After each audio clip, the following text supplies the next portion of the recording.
Good morning. यहाँ पर एक कांथापुरा, ये एक नॉवेल है। इस नॉवेल को लिखा है राजा राव ने। देखिए, कांथापुरा रिटन इन 1929 1929 ईस्वी में लिखा गया। पब्लिश्ड इन 1938 1938 ईस्वी में पब्लिश हुआ। कॉलोनियल लिटरेचर को कंटेन करता है ये नॉवेल और first person point of view से इसको लिखा गया है। क्लियर है इतना? कांथापुरा एक नॉवेल है, इसको लिखा राजा राव ने। लिखा गया 1929 में, पब्लिश हुआ 1938 में। ये कॉलोनियल लिटरेचर है और first person point of view से इसको लिखा गया है। अबाउट राइटर राजा राव। राजा राव के बारे में देखें तो राजा राव बर्थ, राजा राव का जन्म हुआ 8 नवंबर 1908 में। 8 नवंबर 1908 ईस्वी में इनका जन्म हुआ। इनकी डेथ हुई 8 जुलाई 2006 में। 8 जुलाई 2006 ईस्वी में इनकी डेथ हुई। Raja Rao is an Indian American writer of English language. देखिए,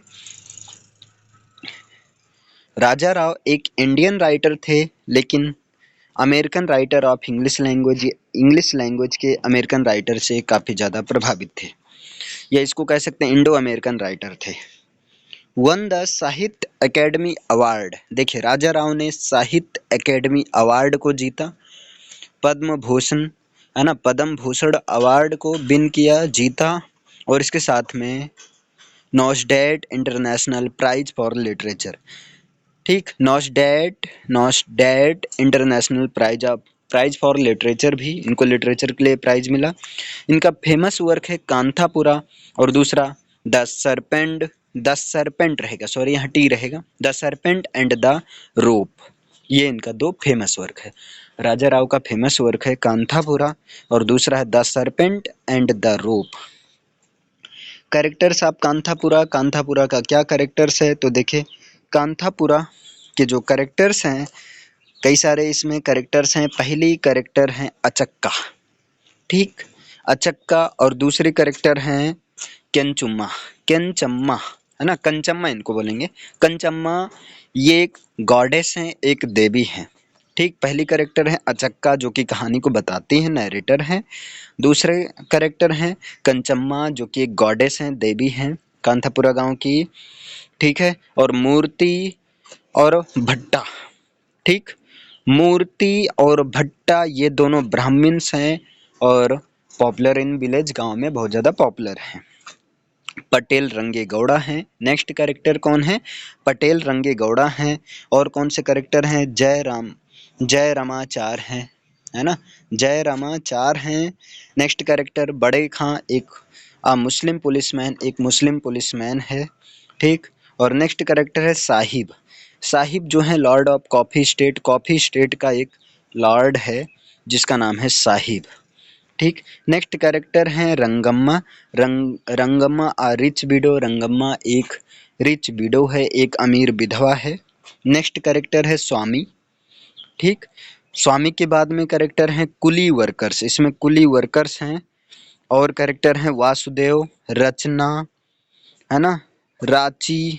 देखिए, वासुदेव, रचना, रांची, एडवोकेट शंकर, रत्ना और pilgrims of Mahatma by Kashipur. यानी कि काशीपुर गांव के लोगों ने पिलग्रिम्स ऑफ महात्मा कहकर किनको पुकारा था? कांथापुरा गांव के लोगों को। चलिए, अब नेक्स्ट आते हैं इसमें। ओके, अब यहाँ पर देखिए, कांथापुरा एक नॉवेल है, राजा राव ने लिखा। अब इसकी समरी की बात करेंगे हम लोग। वैसे देख लेते हैं। Kanthapura is a novel written by Raja Rao, an Indian author and one of the pioneers of Indian literature in English. देखिए, कांथापुरा एक नॉवेल है, राजा राव ने लिखा, जो कि एक इंडियन ऑथर थे और इंडियन लिटरेचर के पायोनियर राइटर में से एक हैं ये राजा राव। पब्लिश्ड इन 1938, इसको पब्लिश करवाया गया। कांथापुरा को पब्लिश कब करवाया गया? 1938 ईस्वी में इसको पब्लिश करवाया गया। It is considered a significant work of Indian literature. देखिए, कांथापुरा को इंडियन लिटरेचर का एक सिग्निफिकेंट वर्क के रूप में इसको कंसीडर किया जाता है। एक इम्पॉर्टेंट वर्क के रूप में कांथापुरा को कंसिडर किया जाता है, माना जाता है। Exploring themes of nationalism, non violent resistance and the impact of colonialism on rural Indian society. और ये कांथापुरा जो है नेशनलिज्म के थीम से डील करता है, इसके साथ में नॉन वायलेंस रेजिस्टेंस को दिखाया गया है और किस तरह से रूरल इंडियन सोसाइटी पर कॉलोनिज्म का इम्पैक्ट पड़ता है इस चीज़ को भी दिखाया गया है। चलिए अब बात करते हैं समरी की, है ना। Summary of the novel Kanthapura. देखिएगा, Kanthapura is the story of a village in south of India. This is a fictional story. देखिए कांथापुरा एक फिक्शनल टाइप की स्टोरी है जो कि साउथ इंडिया के एक गांव की कहानी है। And how it is affected by the rise of Gandhism in the 1930s। और यहाँ पर ये बताया गया है किस तरह से 1930s में गांधीज्म का अफेक्टेड इन गांव वालों के, इन गांव पर किस तरह से इम्पैक्ट पड़ा। ठीक है। It is narrated by an old women Achakka. इस कहानी को एक ओल्ड वुमेन के द्वारा नरेट किया गया है जिसका नाम है Achakka. But she often speaks in the B, लेकिन वो जनरली बी के रूप में बी कहती है। And does not provide any detail about her own thoughts and feelings. और ये अपने थॉट्स और फीलिंग्स के बारे में बहुत ज़्यादा डिटेल प्रोवाइड नहीं करती है, नहीं बताती है। The main character in this novel is Moorthy, a humble, intelligent and educated youth who spent time in the city। देखिए इस नॉवेल का जो मेन कैरेक्टर है वो है मूर्ति, जो कि एक हम्बल, इंटेलिजेंट और एक एजुकेटेड यूथ है जो कि सिटी में काफ़ी समय से रहा होता है या रह चुका होता है। मूर्ति becomes a devotee of Gandhi and returns home to his village to spread the gospel of Mahatma। मूर्ति जो है गांधी का भगत बन जाता है, गांधी जी का अनुयायी बन जाता है और जो है अपने गांव के घर वापस आता है और महात्मा गांधी के विचारों को फैलाता है। Which primarily focuses on freedom from British colonial rule and self governance. और ये गांधीज्म विचार जो हैं प्राइमरी इस बात पर फोकस करते थे कि ब्रिटिश से फ्रीडम की तरफ और सेल्फ गवर्नेंस पर फोकस करते थे। He moves from one house to the other to preach the significance of Gandhi's struggle for freedom, gaining more and more support as he patiently reasons with his townspeople about how love, truth and non-violence will help them free themselves। देखिए वो जो है गांधीज्म वो अपने गांव में घर घर, एक घर से दूसरे घर, यानी कि हर घर घर जाकर वो गांधी जी के स्ट्रगल के बारे में बताता, किस तरह से गांधी जी जो है इंडिया की फ्रीडम के लिए जो स्ट्रगल कर रहे हैं और उनके इस स्ट्रगल के लिए उनको सपोर्ट देने की ज़रूरत है। वो ये भी बताते हैं कि जो है किस तरह से मतलब ये लव, ट्रुथ और नॉन वायलेंस की हेल्प से जो अपने आप को फ्री किया जा सकता है, एक फ्रीडम की और अचीव किया जा सकता है फ्रीडम को, ये भी बताते हैं। One of the more controversial things he exposes is that the pariahs should not be marginalized so strongly. इनमें से एक कंट्रोवर्शियल थिंग्स है वो है परिहास। ठीक है, आगे देखिए, यहाँ पर देखिए Moorthy and other young man spearhead the formation of a Congress committee in the village। मूर्ति और बाकी दूसरे यंग मैन विलेज में कांग्रेस कमेटी को जो है बना रहे थे, बनाने का काम कर रहे थे। Gandhi's people from the city bring publicity materials. Gandhi ji के लोग सिटी से जो है, सिटी से, शहर से गांव की ओर पब्लिसिटी मटेरियल्स को ला रहे थे, which are given out to the people freely to ensure that they are well informed about the objectives of the freedom movement to remain non violent at all times including when they face operation from the government forces. और इस तरह से जो है गांधी जी के लोग शहर से पब्लिसिटी मटेरियल्स को गांव में ला रहे थे, और जिससे कि लोगों को ये समझ में आए कि वो उनका सपोर्ट करेंगे तो वो किस तरह से नॉन वायलेंस की हेल्प से फ्रीडम के मूवमेंट को अचीव कर सकते हैं। In response to the formation of the Gandhi freedom movement in Kanthapura, Kanthapura में गांधी जी के फ्रीडम मूवमेंट के रिस्पॉन्स में the colonial administration comes up with prompt strategies to counter Gandhi and contain his homes. इस रिस्पॉन्स में जो कॉलोनियल एडमिनिस्ट्रेशन था वो जो है गांव में आ गया, और इस तरह से आगे देखिए, the government posts Bade Khan a police officer to Kanthapura village to contain the situation. और इस सिचुएशन को पता चलने के बाद में गवर्नमेंट ने उस गांव में एक पुलिस ऑफिसर को अपॉइंट किया जिसका नाम था बड़े खां भट्टा। A wealthy landowner actively assists the police officer and tries to rile up his peers against मूर्ति। भट्टा जो कि एक वेल्दी लैंड ऑनर था, उसने पुलिस ऑफिसर का सपोर्ट किया, उसकी सहायता किया और मूर्ति के खिलाफ उसको खड़ा कर दिया। मूर्ति and his supporters rally the village to protest the mistreatment of pariahs coolies. Moorthy और जो उसके के सपोर्टर्स जो है गांव में एक रैली कर देते हैं, है ना, कुलीज के साथ जो मिस ट्रीटमेंट हो रहा था, इस चीज के खिलाफ जो है मूर्ति और उनके सपोर्टर जो है गांव में एक क्या कर देते हैं, ये प्रोटेस्ट कर देते हैं।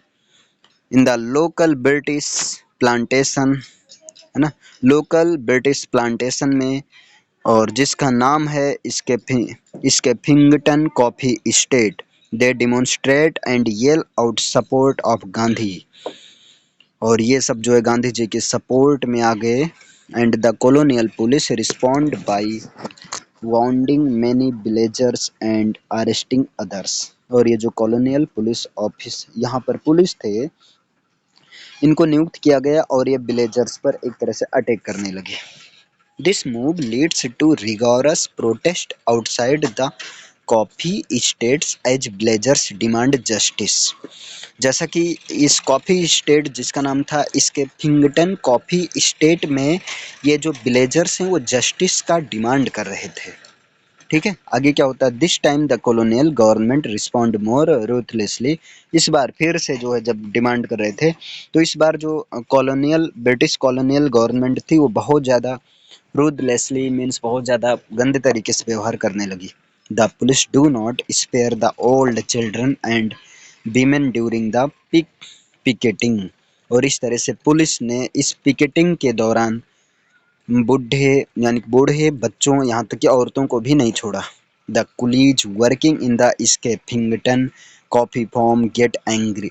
कुलीज लोग जो कि स्केफिंगटन कॉफी फॉर्म में काम करते थे, अब वो सब गुस्सा हो जाते हैं। When they see their fellow villagers being tormented by the government. जब वो लोग देखते हैं कि उनके फेलो विलेजर्स को किस तरह से गवर्नमेंट के द्वारा जो है टॉर्चर किया जा रहा है, they decide to join the protests. और ये कुली लोग ये डिसाइड करते हैं कि वो प्रोटेस्ट को ज्वाइन करेंगे। And the situation becomes more tumultuous. और इस तरह सिचुएशन बहुत खराब हो गई और ज़्यादा खराब हो गई। एज अ रिजल्ट के फलस्वरूप Moorthy is detained and given a long term jail sentence. Result क्या निकला, मूर्ति को पकड़ लिया गया और इनको जेल में लंबे समय के लिए डाल दिया गया। Rangamma, an educated and respected widow remains and takes charge of the Congress to continue with Gandhi's struggle for freedom. Rangamma जो कि एक एजुकेटेड और एक रेस्पेक्टेड विडो है, ये जो है कांग्रेस के चार्ज को ले लेती है और गांधी जी के स्ट्रगल, स्वतंत्रता के लिए गांधी जी के स्ट्रगल को कंटिन्यू कर देती है। She organises and trains many young women to be front runners in the fight for freedom. वो ऑर्गेनाइज करती है और कई सारे विमेन्स को ट्रेन करती है कि वो जो है फ्रीडम के लिए फाइट कर सकें। मूर्ति serves his term and remains away from Kanthapura working in the movement। मूर्ति जो है, मूर्ति को कांथापुरा से जो है कैप्चर कर लिया गया था और इनको मूवमेंट में वर्क के लिए आगे, मतलब जैसे इनको पहले ही जेल में डाल दिया गया था, तो आगे क्या होता है अभी आगे कवर हो गए। The leaders of the movement launch a campaign asking their followers not to pay taxes and land revenues to the government। अब लीडर्स, मूवमेंट के सारे लीडर्स को जो है के सामने क्वेश्चन रखा गया, मूवमेंट के सारे लीडर्स ने क्वेश्चन रखा कि वो जो है अब कोई टैक्स नहीं पे करेंगे और ना ही गवर्नमेंट को किसी प्रकार का लैंड रेवेन्यू देंगे। They educate their followers on the significance of remaining non violent despite the government's move to destroy their farms and properties. और ये सारे लोग ये डिसाइड करते हैं कि अब ये लोग जो हैं नॉन वायलेंट, अब ये सारे लोग डिसाइड करते हैं कि ये लोग जो गवर्नमेंट का सपोर्ट नहीं करेंगी और जो है नॉन वायलेंट को इम्पोर्टेंस दे रही हैं ये सब। Government responds by coming to Kanthapura, government Kanthapura में आकर रिस्पॉन्स करते हैं and brutally beating and shooting the protesters, और इन सारे प्रोटेस्टर्स को बहुत ही बुरी तरीके से मारती हैं और इन पर गोली चला देते हैं। वाउंडिंग थाउजेंड्स, हजारों लोग घायल हो जाते हैं और कई सारे लोग मारे जाते हैं। The merciless shootings make the protesters start responding violently, और इस तरह से प्रोटेस्टर्स भी वायलेंटली बिहेव करना शुरू कर देते हैं। Government forces over power the protesters, government अब जो है इन प्रोटेस्टर्स पर, इन विलेजर्स पर और ज़्यादा ओवर पावर फोर्स अटैक करवाती हैं। Who are later forced to flee the village, और इससे ये विलेजर्स या प्रोटेस्टर्स जो हैं गांव से भागने के लिए मजबूर हो जाते हैं। Some of the women set fire to the village before they leave, कुछ वीमेन गांव छोड़ने से पहले, गांव से भागने से पहले इस गांव को जला देती हैं। And find safety and solace in a neighbouring village, और इस तरह से वो भाग कर अब उनको नेबरिंग विलेज जिनका नाम है काशीपुर, वहाँ पर जो है एक सेफ्टी पाती हैं। वहाँ पर काशीपुर में इनको क्या किया जाता है, मीन्स वेलकम किया जाता है और इनको पिलग्रिम्स ऑफ महात्मा कहा जाता है। Most will remain here permanently, और कई सारे लोग यहीं पर परमानेंटली रह जाते हैं। तो ये है कांथापुरा वर्क।